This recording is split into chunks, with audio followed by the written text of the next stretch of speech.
ఓం నమః శివాయ. ఓం నమో నారాయణాయ.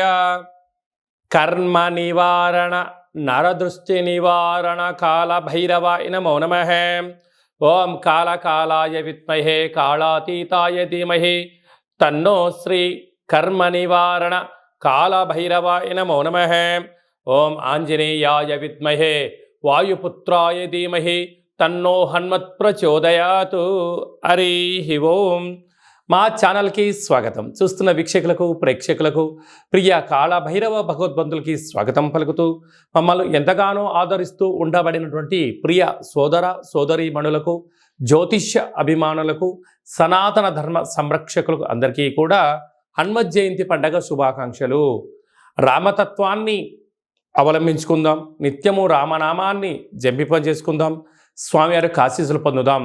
500 సంవత్సరాల తర్వాత మొట్టమొదటిసారిగా అయోధ్యలో రామ మందిర నిర్మాణం తర్వాత మొదటిసారిగా జరుగుతున్నటువంటి హనుమత్ జయంతి సందర్భంగా మనమందరము కూడా స్వామివారిని స్మరిద్దాం, ధ్యానిద్దాం, స్వామివారికి ఓడమాలను సమర్పిద్దాం. తమలపాకుల పైన శ్రీరామ అనేటువంటి రామాలను రాసి ఆ యొక్క స్వామివారికి సమర్పించుకుందాం. జాతకంలో ఉండబడిన గ్రహదోషాలను తొలగించుకొని అందరినీ నిండు నూరేళ్ల ఆయురారోగ్యాలుగా ప్రసాదించాలని కోరుకుందాం. 16/6/2024 నుండి 30/6/2024 వరకు పుట్టినటువంటి వారందరికీ కూడా ముందస్తుగా జన్మదిన శుభాకాంక్షలు. గతంలో వివాహం చేసుకున్న వారికి వివాహ వార్షికోత్సవ శుభాకాంక్షలు. 16/6 నుండి 30/6/24 వరకు ద్వాదశ రాశుల్లో గ్రహ గమనాన్ని ఒకసారి వీక్షింపచేద్దాం. మేషరాశిలో కుజ భగవానుడు స్వక్షత్రకారకుడు, వృషభ రాశిలో గురు భగవానుడు సంచార స్థితి, మిథున రాశిలో రవి బుధ శుక్ర సంచార స్థితి, బుధుడు స్వక్షత్రకారకుడు, కన్య రాశిలో కేతు భగవానుడు, కుంభరాశిలో శని భగవానుడు స్వక్షత్రకారకుడు, మీనరాశిలో రాహు సంచార స్థితితో ద్వాదశ రాశుల్లో గ్రహ గమనాలు ఈ విధంగా ఉన్నాయి.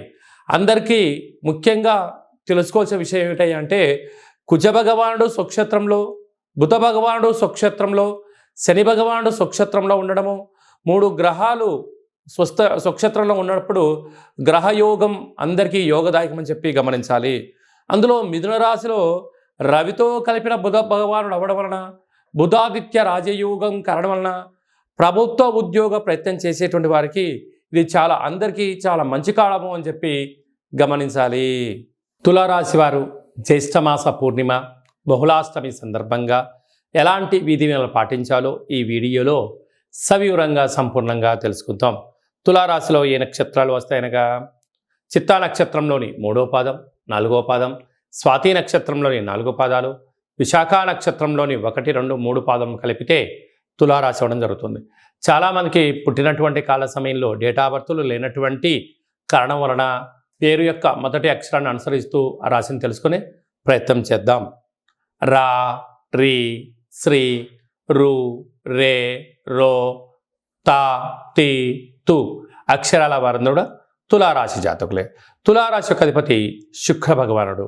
వీరికి పంచమ స్థానంలో శని భగవానుడు స్వక్షత్రకంగా ఉండడం వలన సున్నితమైన స్వభావం కలిగి వృత్తుల యందు, ఉద్యోగాలలో, వ్యాపారాల్లో, కుటుంబంలో, పిల్లలతో ఆ ప్రేమానురాగాలు, ఆప్యాయత, అనురాగం ఉండడం జరుగుతుంటుంది.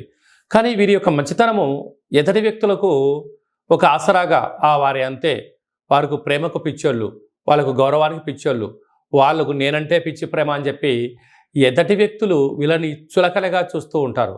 కానీ ఎదుటి వ్యక్తి మీ మంచితనాన్ని గౌరవించకపోవడము మీ మూర్ఖత్వంగా భావించగలగాలి. అంటే మీకున్న మంచితనాన్ని వాళ్ళు సద్వినియోగపరచుకోవడం, వాళ్ళ అవసరం అయిపోయిన తర్వాత మిమ్మల్ని రోడ్డు మీద వదిలేసిపోయే పరిస్థితి ఉంటుంది. ఎవరితో ప్రేమగా ఉండాలి, ఎవరితో గౌరవంగా ఉండాలి, ఎవరితో ఎంత హద్దుల్లో ఉండాలనేది నిర్ణయించుకోవడం తులారాశి వారి యొక్క వ్యక్తిగతం అని చెప్పి గమనించగలగాలి. 6వ స్థానంలో రాహు సంచార స్థితి ఉండడం వలన వృత్తులలో, ఉద్యోగాల్లో, వ్యాపారాల్లో అప్పులకు ఇది సరైన సమయం కాదు. దయచేసి అప్పులు ఇవ్వద్దు, అప్పులు తెచ్చుకోవద్దు. రెండిటి వల్ల ఏమవుతుందంటే మీరు శారీరకంగా, మానసికంగా కుంగిపోవడం, స్థిరాస్తులు చరాస్తులు పోగొట్టుకోవడం, సమాజంలో మిమ్మల్ని అనేక మంది వేలెత్తి చూపించే పరిస్థితి చాలా అధికంగా ఉంటుందని చెప్పి గమనించాలి. సప్తమ స్థానంలో కుజ భగవానుడు స్వక్షేత్రకంగా ఉండడం వలన కుజదోష ప్రభావం కారణం ఉండినను వివాహ ప్రయత్నాలు కలిసి రావడం, వివాహానికి అడుగులు వేయడం, చిన్న చిన్న విషయాలకు ఆందోళన తగదు, శత్రువులు పొంచి ఉన్నారు, దూర వాయు జల ప్రయాణాలు చేసేటప్పుడు ఎన్నో జాగ్రత్తలు అవసరం. మీ జన్మ నక్షత్రం రోజున పూర్ణిమ అష్టమి తిథి ఎందున యంత్రాలతో ఆయుధాలతో చెలగాటం ఆడవద్దు, అపహాస్యానికి పనికిరాదు. వీరినంత వరకు గౌరవాన్ని ఇచ్చి పుచ్చుకునే ప్రయత్నం చేయండి, అన్నింటా విజయం మీ సొంతమవుతుంది. అష్టమంలో గురు సంచార స్థితి ఉండడం వలన నదీ ప్రయాణాలు పనికిరావు. నీటిలో దూకడాలు, ఎలక్ట్రికల్ వస్తువులతో ఆయుధాలతో దూర ప్రయాణం చేసేటప్పుడు తెలిస్తేనే చేయండి, వీలైతే తెలుసుకునే ప్రయత్నం చేయండి. దీనివల్ల ధనం సమయం వృధా అవ్వకుండా ఉండే పరిస్థితి ఉంటుంది. భాగ్యస్థానంలో ఏడాది తర్వాత రవి భగవానుడు బుధ భగవానుడు స్వక్షేత్రకారకంగా ఉండడం వలన ప్రభుత్వ ఉద్యోగ ప్రయత్నం చేసేవారికి చాలా మంచి కాలము. వివాహమైన దంపతులు భార్య పైన భర్త, భర్త పైన భార్య అన్యూన్యంగా ఉండడం వలన వీళ్ళు ప్రారంభించబోయేటువంటి అన్ని పనులలో విజయం మీ సొంతం కాబోతుందని చెప్పి గమనించాలి. భార్యకు భర్త, భర్తకు భార్య విలాసవంతమైన వస్తువులు కొనుగోలు చేయడం, బహుమతులు ఇవ్వడం, విందులు వినోదాలు, ఆధ్యాత్మికమైన ప్రయాణాలలో విజయం మీ సొంతం అవుతుందని చెప్పి గమనించగలగాలి. వ్యయంలో కేతు సంచార స్థితి ఉండడం వలన చిన్న చిన్న విషయాలకు ఆందోళన తగదు. మౌనంగా ఉండండి, ప్రతి విషయాన్ని పరిశీలించండి. ఫేస్బుక్లో కానీ వాట్సాప్లో కానీ దయచేసి ఎలాంటి విషయాలను ఫార్వర్డ్ చేయొద్దు. కొన్ని వచ్చే లింక్స్ని ఓపెన్ చేయొద్దు. అలా అజ్ఞానంగా ఏదో వస్తుంది కదా అని చెప్పి మీరు ఆశించి దాన్ని క్లిక్ చేశారా, మీ బ్యాంక్ అకౌంట్ క్లోజ్ అయ్యే అంటే ధనం పోగొట్టుకునే సైబర్ నేరాలకు మీరు బలయ్యే పరిస్థితి ఉంటుంది. తస్మాత్ జాగ్రత్త.